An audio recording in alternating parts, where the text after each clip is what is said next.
तो ये आप तो मैं इसलिए ये बात बता रहा हूं कि आप लोग खुद पढ़े लिखे हैं, आपको कोई मिसगाइड करेगा और आप मिसगाइड हो जाइएगा। आजकल अधिकतर यूट्यूब पे मिसगाइड करने वाले लोग आते हैं, वैसे लोगों से आपको दूर रहना होगा। और जो वर्दी आप लोग धारण करते हैं तो उस वर्दी का लाज भी रखना चाहिए। मैं यही कहूंगा, ऐसा न हो कि आप सिपाही बन गए, दरोगा बन गए और कोई 10,000 20,000 रुपया दिया और जो बलात्कार किया उसको छोड़ दीजिए, जो बलात्कार नहीं किया उसको फंसा दीजिए। ऐसा नहीं हो रहा है क्या? बताइए तो, ऐसा हो रहा है कि नहीं हो रहा है?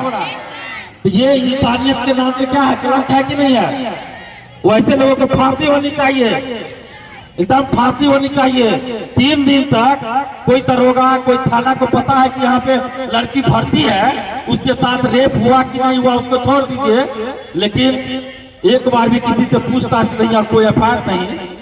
और वैसे लोग खुलेआम बोला, वही दरोगा एसआईटी में भी शामिल है, वही दरोगा एसआईटी में शामिल है। ये कितने दुर्भाग्य की बात है कि चोर से ही हम चोरी की जांच करवा रहे हैं, जो चोर है उसी से हम चोरी की जांच करवा रहे हैं। ये कैसे संभव है? जो पेपर लीक में संलिप्त हो उसी से हम पेपर लीक की जांच करवा रहे हैं। जो पेपर लीक करने वाले मास्टरमाइंड लोगों को बचाता है उसी को हम कह रहे हैं कि बलात्कार में जो शामिल है कि नहीं है उसकी जांच कीजिए, बलात्कार हुआ कि नहीं हुआ जांच कीजिए। तो ये जांच कभी संभव है?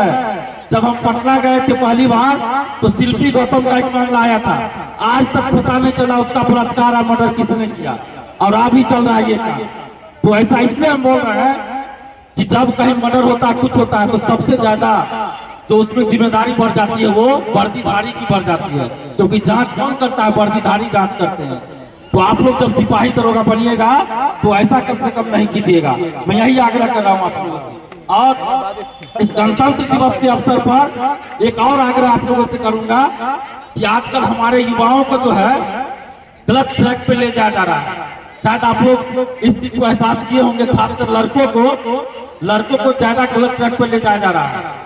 स्कूली शिक्षा ध्वस्त है, यूनिवर्सिटी की शिक्षा ध्वस्त है।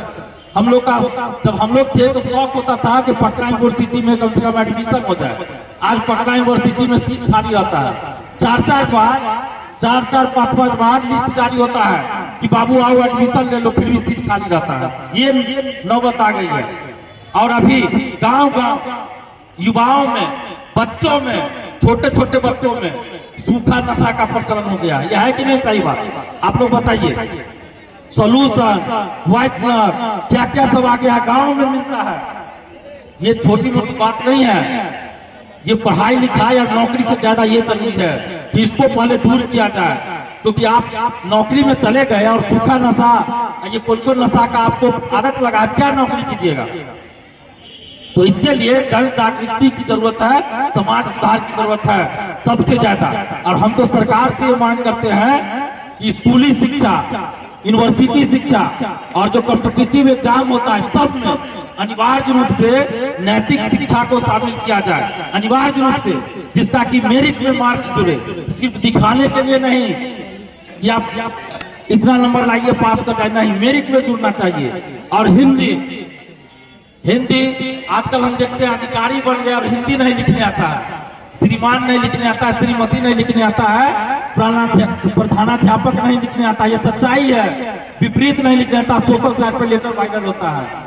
तो हम लोग ये भी अब मांग कर रहे हैं कि जितना भी कंपटीशन का एग्जाम होता है दरोगा सिपाही सब में हिंदी अभी क्वालिफाइंग है, लेकिन आगे चलकर मेरिट में उसका मार्क्स जुड़ना चाहिए। और आप सबको गणतंत्र दिवस की ढेर सारी शुभकामनाएं। हम यही आग्रह करेंगे कि समाज को एक अच्छी दिशा दीजिए, देश को, राष्ट्र को अच्छी दिशा दीजिए। और वर्दी में जाते हैं तो वर्दी के लिए जो उचित होता है वर्दी के अनुसार काम कीजिए, कोई गलत काम मत कीजिए, ईमानदारी से काम कीजिए। धन्यवाद। जय हिंद। भारत माता की, भारत माता की। वंदे जय हिंद। हम मुकेश भाई को बहुत बहुत धन्यवाद।